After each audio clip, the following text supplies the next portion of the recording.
Baka diri sa Jensen or diri sa mo ang pag-install ay may tatlo kabagay or kaklase ang ato ang metering diri.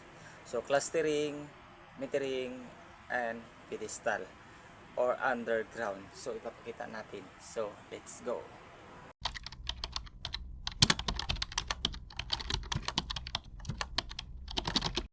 Mga ka-circuit, so for today's video ay tatakil natin yung pagkakaiba't iba ng pag-install dito sa amin, dito sa General Santos City.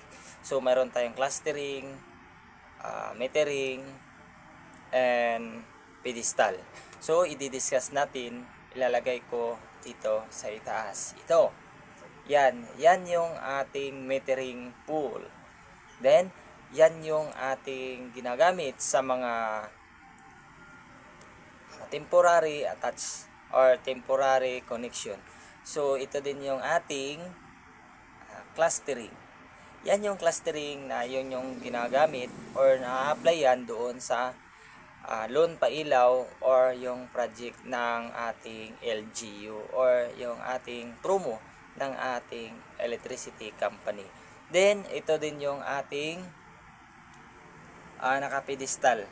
So ginagamit ito sa mga subdivision na katulad nito. So, yun lang mga ka-circuit. Kung saan man umabot ng video to, don't forget to follow and likes. This is a ka-circuit 2.0.